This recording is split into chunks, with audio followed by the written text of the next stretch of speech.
Welcome to the channel. We're doing relics from the 2000s.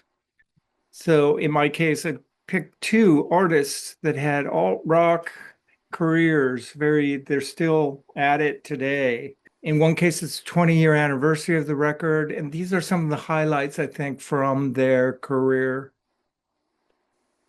I realized as I was picking out my records for today that I was inadvertently playing a game of 6 Degrees of Al Cisneros, the bassist for Sleep and, the founding sort of band leader of Ohm. While neither record features Al, each of them is only 1 degree of separation from him. Okay, I'll get started with Cat Power. This is Chan Marshall. Cat Power is their stage name. The covers record, it's their fifth record on Matador from 2000. And she's from Atlanta, Georgia. And really, the thing about Cat Power is the vocal style. Not sure if it was cultivated or it just sprang forth, but it is a aberration of the blues, and it's rich and raw and novel in general. She started out in the New York clubs, small clubs, and with a string of albums. And evidently, she had stage fright and used to uh, comb her hair over her face. And I was witness to this at a concert where she's singing through a veil of hair, which is neither here nor there, but it's sort of odd because she had complete confidence of the stage and her band. It's just guitar or piano and then her vocals, and they are mysterious and beautiful. There's one original, but otherwise this is a covers record. And she does a cover of Satisfaction, which will I defy you to recognize because it has no chorus, it has no riff, it has none of the swagger. It's just sad when she sings, "Can't you see I'm on a losing streak?" It's very penetrating. And she also does the familiar doo-wop tune, Sea of Love, as well as Lou Reed cover, Skip Spence, and Michael Hurley, and Smog. So it's full of great material. It's both a homage and raw material for her to experiment with her vocal expressions. Overall, it's a novel folk album, along with Cat Power's The Greatest, which shows off her songwriting chops and a full band. So those two, I think, are career highlights. I keep it in my indie or alternative rock. And second here, I have Superwolf. See if you can see that. Will Oldham and Matt Sweeney. So Bonnie Prince Billy was a project of Will's, which he has a series of records under slightly different names on Drag City. And here the vocals are distinctive, howling, and sincere. The songs are great here.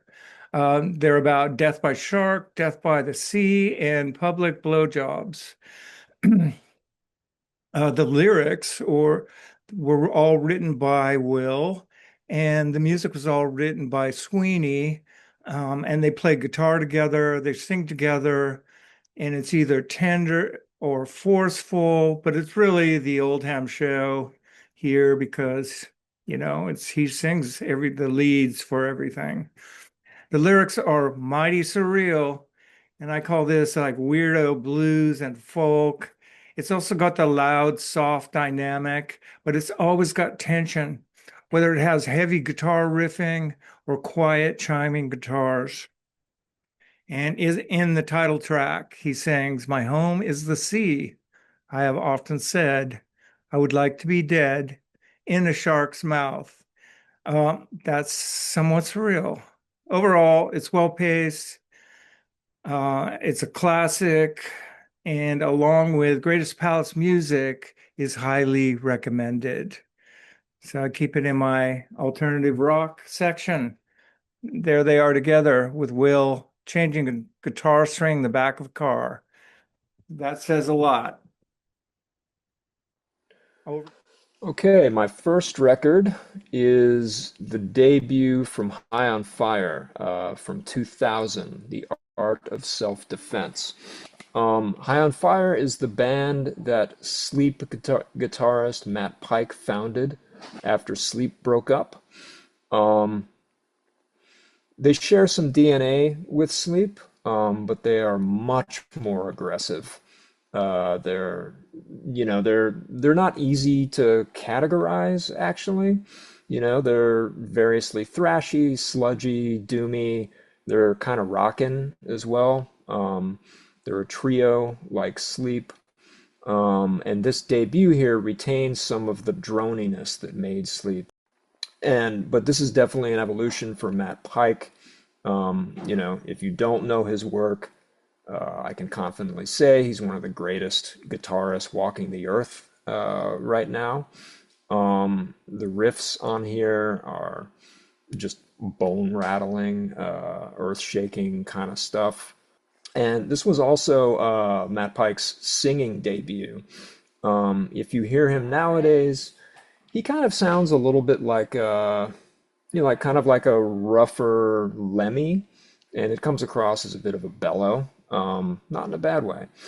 Um, and it's a good compliment for these songs. This particular version of the record here, I think it was released in 2001. It's got art by Eric Roper. The guy also did some Sleep album covers, among many other things. And it comes with this very cool single here, covering a Celtic Frost's classic, The Usurper. My second record, uh, also just 1 degree of separation from Al Cisneros, is this 2004 release from Grails, called Interpretations of Three Psychedelic Rock Songs from Around the World. So Grails is is Emil Amos's band. Emil Amos is the drummer and percussionist for Ohm. Um, and Grails is, broadly speaking, kind of a psych band. Um, they they're pretty solidly in psychedelic territory. And they cover songs by Flower Traveling Band, The Byrds, and Gong on this record here. And this record was in a lot of ways kind of my like gateway to some of the best 70s psych. So they play Satori, the Flower Traveling Band's most famous song. It's got that iconic ascending, descending riff that, forms the centerpiece. Although you've got, Emil Amos, one thing I really like about him, he's kind of a busy drummer. The guy's never just keeping time.